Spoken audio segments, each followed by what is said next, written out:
Quanto é preciso ter para fazer uma holding? Quando o assunto é holding patrimonial, existe uma pergunta que aparece praticamente todos os dias. Dr. Pim, quanto eu preciso ter para fazer uma holding? E talvez a resposta que eu vou dar agora seja uma das mais importantes que você já ouviu sobre esse assunto. Porque a maioria das pessoas está fazendo a pergunta errada. Elas querem saber quanto dinheiro é necessário, quando, na verdade, a pergunta correta deveria ser: qual problema a holding vai resolver na minha família? Eu vou explicar isso de uma forma muito simples.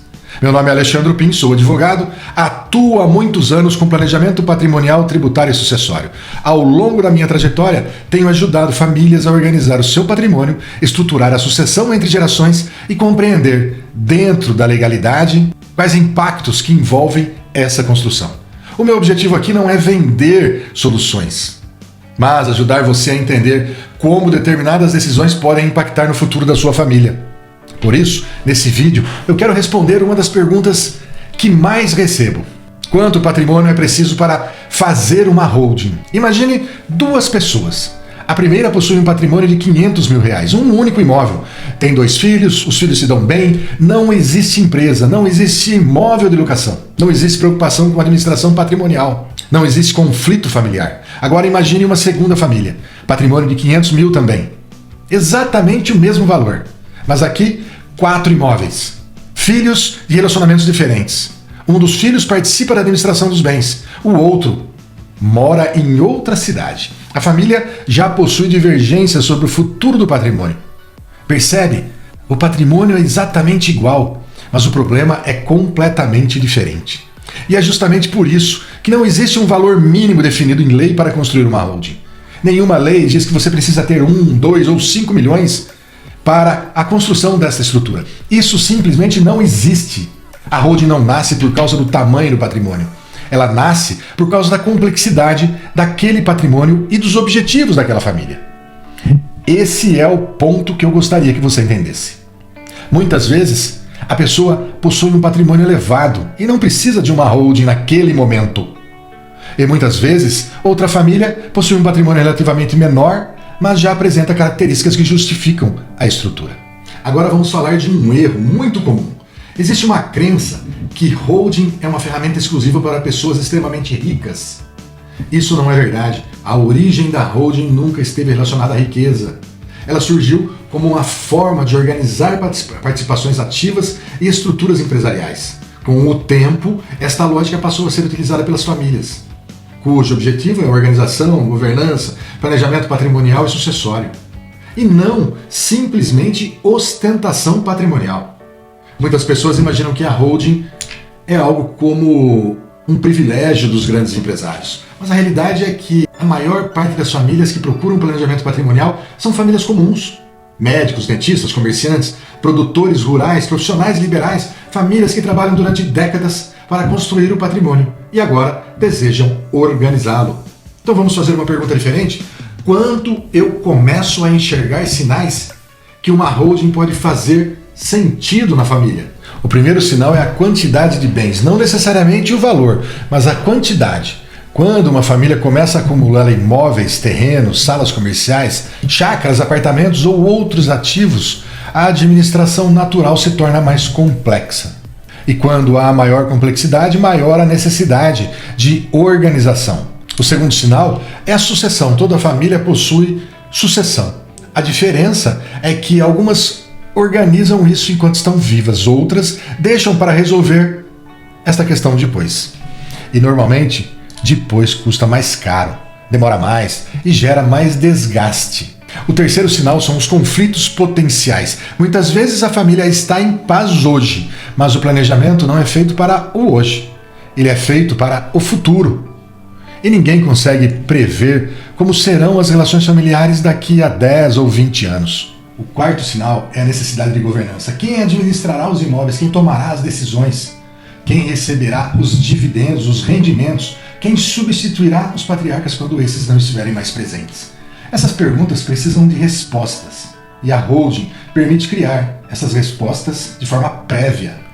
Vou dar um exemplo real que atendi recentemente, sem mencionar nomes, para preservar a privacidade da família. Era um casal que havia construído um patrimônio ao longo de muitos anos de trabalho. Eles não se consideravam uma família de alta renda, não eram grandes empresários, não tinham patrimônio bilionário. Mas, quando começamos a analisar a situação, encontramos alguns pontos interessantes. Possuíam diversos imóveis, parte deles gerava renda de aluguel.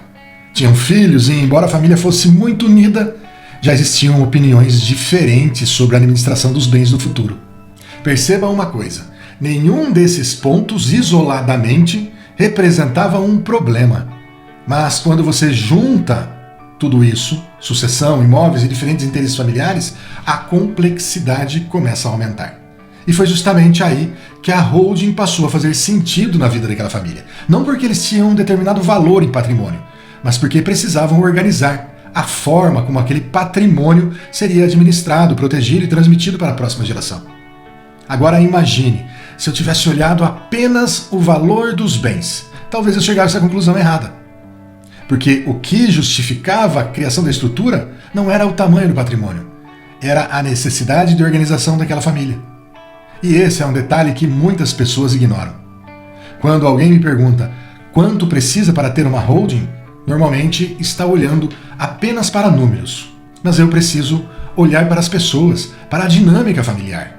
Quais os objetivos, os riscos e para aquilo que pode acontecer daqui a 10, 20, 30 anos. Está fazendo sentido para você? Se sim, aproveite para curtir esse vídeo e seguir no canal. Toda semana eu compartilho orientações sobre planejamento patrimonial, sucessão familiar, herança, inventário, testamento e organização do patrimônio da família, sempre de uma forma simples, sem juridiquês. Isso ajuda o algoritmo a entregar para mais e mais pessoas. E agora, continuando, porque existe um ponto que quase ninguém fala sobre o assunto de holding familiar. Nem toda família precisa de uma holding. E eu faço questão de dizer isso, porque existem profissionais que apresentam a holding como se fosse a solução universal. Não é. Uma estrutura sem finalidade pode se transformar em um custo desnecessário. Pode gerar obrigações, exigir contabilidade, manutenção, sem entregar o benefício financeiro proporcional.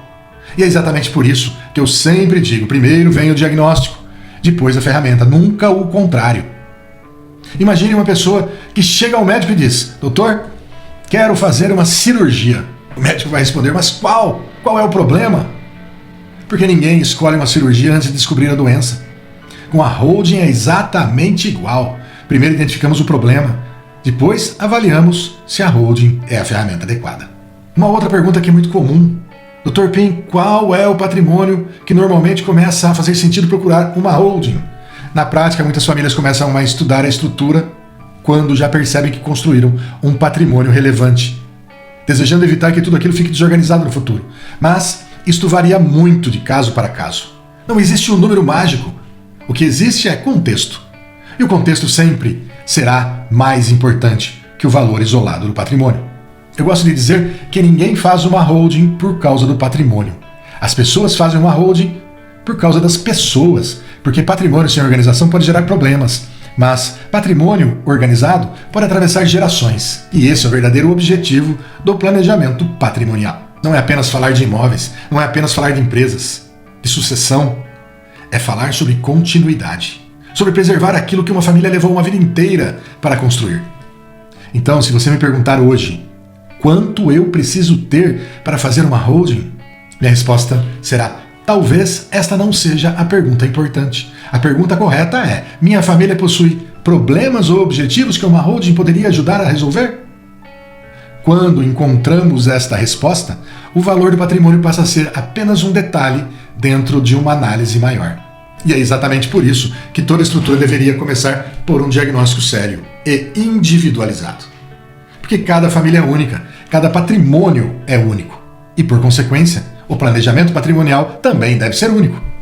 Esse é um tema que eu estudo, aplico e acompanho diariamente, há muitos anos. Inclusive, realizo palestras e encontros periódicos sobre planejamento patrimonial, tributário, sucessório e organização de todo o patrimônio, compartilhando orientações e esclarecendo dúvidas que surgem justamente dessas situações que conversamos aqui hoje. Se esse vídeo ajudou você a entender melhor de como funciona o sistema de planejamento patrimonial através da ferramenta de holding, me acompanhe aqui no canal. Aqui eu compartilho orientações sobre isso diariamente e de forma gratuita. buscando a organização, proteção e a preparação da sucessão em vida, sempre falando de uma forma simples, sem juridiquês, para que você entenda completamente qual o real benefício de tudo isso. Espero nos encontrarmos no próximo vídeo. Um forte abraço.